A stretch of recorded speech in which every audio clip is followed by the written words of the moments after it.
안녕하세요. 제2의 풍수TV입니다. 우리가 잘 아는 백두대간은 수, 근, 목, 간, 즉 뿌리를 백두산에 두고 줄기를 동쪽으로 뻗은 뒤 지리산에 이르는 큰 산줄기인데 우리 민족의 정기가 흐르는 정맥일 뿐만 아니라 한반도의 물줄기를 크게 영동과 영서로 양분하는 분수령입니다. 그리고 대간에서 가르쳐 나와 4대강 즉 한강, 낙동강, 금강, 섬진강의 유역 능선을 이룬 9개의 정맥은 남한 땅의 핵심적인 자연 생태계의 보류인데요. 근현대사를 통과해 오면서 국토 개발이라는 미명 아래 무수히 파헤쳐지고 잘려나갔습니다. 여러 형태로 추진된 국토 개발은 비록 나라를 부강케 하고 국민을 잘 살게는 했지만 그 중에서 그물망처럼 촘촘히 건설돼 전국을 일일 생활권으로 만든 교통망 즉 도로는 반대 극부적으로 우리의 자연환경과 생태계를 크게 훼손시켰습니다. 특히 한반도의 중심뼈대를 이룬 백두대간의 산 능선을 V자 형태로 깊게 깎아 직선화시킨 고속도로와 철도는 산맥의 질서와 체계를 무참히 교란시켰고 이것은 부메랑이 되어 마땅히 자연과 조화를 이루며 행복하게 살아야 할 사람과 동물의 생존권에 피해를 입혔습니다. 이에 본 방송은 국도 건설이 우리 국토와 우리 삶에 어떤 악영향을 미쳤는가를 알아본 뒤 한국 고유의 지리사상인 풍수적 관점에서 개선점을 고찰해 봅니다. 시청자 여러분, 우리 국토를 사랑하는 사람이라면 한 번쯤 백두대간의 종주를 꿈꿔봤을 터인데요. 만약 종주를 한다면 반드시 산의 정상부 능선만을 계속 걸어가야 합니다. 강과 내 그리고 계곡 등의 물을 건너서는 안 됩니다. 만약 도랑이라도 건너면 종주길을 잘못 들어선 것입니다. 왜냐하면 산맥은 산들이 서로 이어진 형세를 말하고 물을 좌우로 갈라놓으니 물은 산을 넘지 못하고 산은 물을 건너지 못하기 때문입니다. 다시 말하면 물을 만나면 산맥은 반드시 멈추고 끊어지니 물을 가운데 두고 산이 양쪽에 있어도 두 산의 산맥이 물 아래로 연결되어 있지 않는 것이 자연의 이치입니다. 산의 내력을 따지면 두 산의 촌수가 매우 멀 수가 있지요. 그런데 우리가 잘못 배운 태백, 노령, 차령, 소백산맥 등은 지표면 위에 솟은 산들이 실제 이어진 형세를 도외시하고 산이 제멋대로 강을 건너는 것으로 그려져 있습니다. 광조산맥을 보면 금강산에서 남서진으로 뻗은 산줄기가 북한강을 가볍게 건넌 뒤 북한산에 이르고 차령산맥은 남한강을 뚫고서 서해까지 뻗어갔고 노령산맥은 금강을 지나는 것으로 그려져 산의 연결성을 체계적으로 파악하지 못합니다. 그래서 모두 엉터리입니다. 그럼 왜 이런 잘못된 산맥의 개념이 생겼을까요? 여기에는 불행하게도 일제에 가공할 음모가 숨겨져 있습니다. 일본인 고토 분지로는 금을 비롯한 한국의 지하자원을 수탈하고자 1903년 조선의 산악론이라는 논문을 썼고 그 논문에서 땅속에 뻗어있는 광맥을 산맥이라고 불렀습니다. 즉, 땅 위에 실존하는 산줄기와는 상관이 없는 땅속에 뻗어있는 광맥선을 산맥이라 불렀으니 이제 태백산맥 등 우리가 기존에 알고 있던 산맥의 이름은 잊어야 합니다. 그 대신 땅 위에 실제 존재하고 또 걸어볼 수도 있는 정맥의 이름으로 기억해야 합니다. 상경표에 따르면 남한 땅을 형성한 큰 산줄기는 백두대간과 9개의 정맥인데 한북과 한남 정맥은 경기와 강원도를, 한남 금북, 금북 정맥은 충청도를, 금남 호남과 호남 정맥은 전라도를, 낙동과 낙랑 정맥은 경상도의 지형을 이룬 주된 산줄기입니다. 그런데 사람의 등뼈에 해당되고 남한의 중심부를 동에서 서쪽으로 뻗어간 대강과 팔과 다리바에 해당되고 행정구역상 대도시의 경계선을 이룬 정맥을 관통해 건설한 수십 개의 고속도로와 철도는 사통팔달로 전국을 안전하고 쾌적하게 연결하는 순기능도 있지만 반대로 자연 생태계의 고립, 지하 수맥의 절단, 그리고 바람길의 교란 등 새로운 폐단도 불러와 사람과 동물들의 건강한 생존에 막대한 피해를 입혔습니다.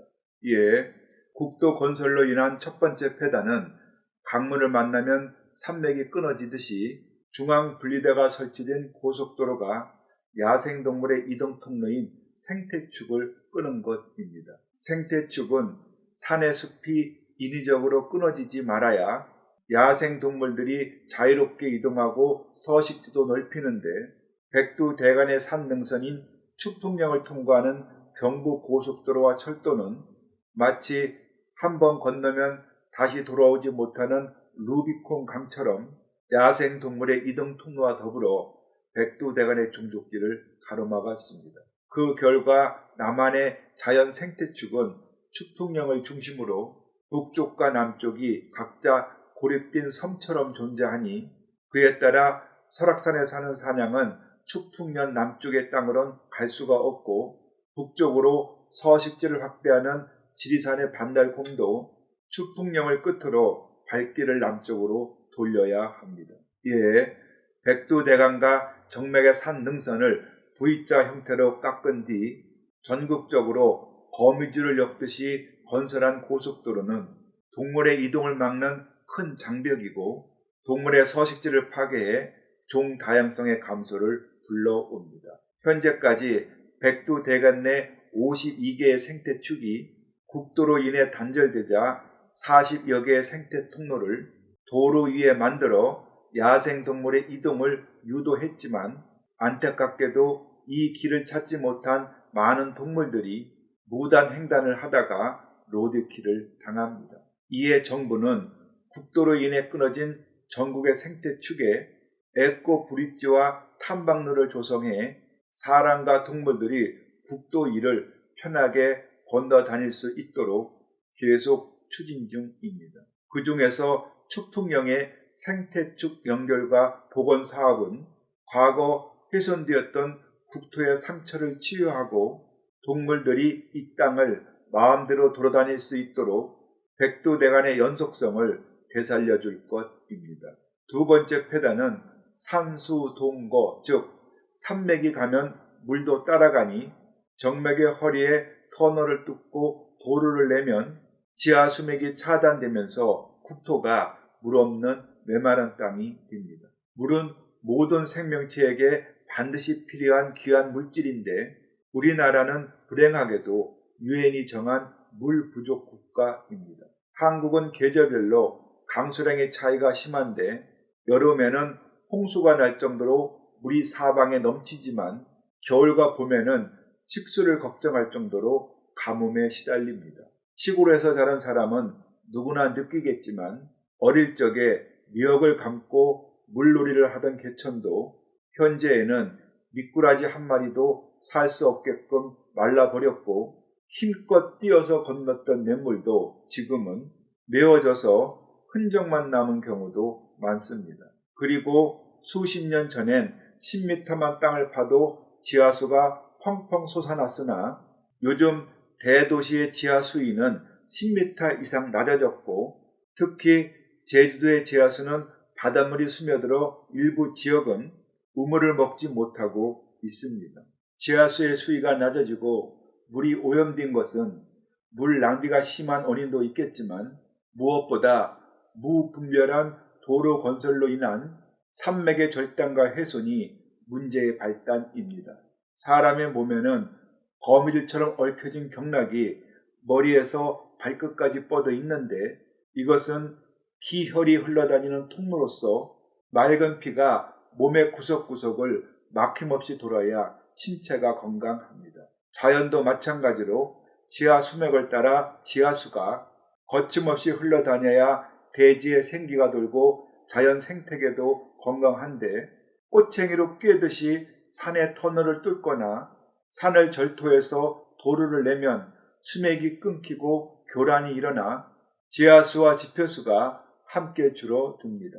몸에 큰 상처를 입었을 때 피가 신체의 각 부위로 공급되지 못하는 것처럼 물이 부족하면 동식물도 살 수가 없고요. 그들이 살지 못하는 땅이라면 사람도 살 수 없을 것이 뻔합니다.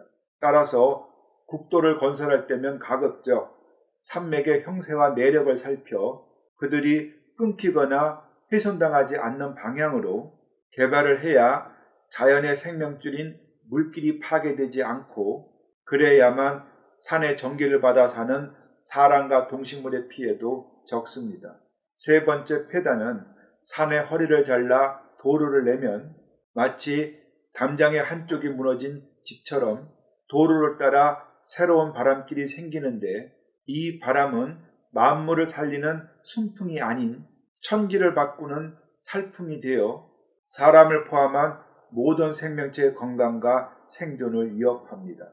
천연기념물 제188호이던 익산 신장리의 곰솔은 임진왜란 때 풍수를 잘 아는 과객이 그곳을 지나다가 명당임을 알고 그대로 지나칠 수가 없어 심었다고 전합니다. 굵은 격가지가 아래로 향해 퍼져 있고 아래쪽에 큰 훅이 발달한 상태로 350년을 살아왔는데 2007년에 벼락을 맞고서 결국 죽었습니다. 자, 나무가 한 장소에서 몇백 년을 살았다면 그 땅은 가뭄에 견딜 만큼 물이 적당하고 병충해에도 내성이 강하도록 양분이 알맞고 또 태풍이 불어와도 쓰러지지 않을 만큼 바람이 휘몰아치지 않고 햇빛도 양호할 것이 분명합니다. 그런데 나뭇가지 하나 부러지지 않고 생생하던 곰솔이 갑자기 벼락을 맞아 죽은 이유는 무엇일까요? 주변 환경의 변화를 살피면 바로 알 수가 있습니다. 799번 도로는 본래 망성면의 소재지를 통과했는데 곰솔이 있는 산 능선을 깎아 이 도로를 우회시키자 신설된 도로를 따라 바람길이 새로 생겼고 그 바람을 따라 몰려온 비구름이 곰솔에 벼락을 때린 것입니다. 또 수령이 600년이 된 계산의 왕소나무가 2012년 뿌리가 통째로 뽑혀 죽은 것은 태풍 볼라벤의 강한 바람이 청화산 늘재에 놓인 32번 국도를 따라 거침없이 불어왔기 때문입니다. 산 허리를 잘라 도로를 내면 자연 산천을 쫓아 일정한 궤도를 순환하던 바람이 새로 뚫린 도로를 향해 바람길이 바뀌고 병목처럼 좁은 도로를 통과한 순풍은 빠르고 세찬 강풍으로 바뀌어 주변 생태계에 끔찍한 재난을 초래합니다. 네, 맞습니다. 자연도 사람과 마찬가지로 그 내재 가치와 고유한 질서를 가지고 있으니 국도를 개발할 때면 자연의 고유 가치를 바로 살펴 그 질서와 목표에 순응토록 해야 합니다. 자연 생태계 전체와 유기적 조화를 이루며 사는 우리 삶의 질적 향상을 위해서도 그래야만 합니다. 왜냐하면 자연은 원상회복이라는 말을 모르기 때문입니다.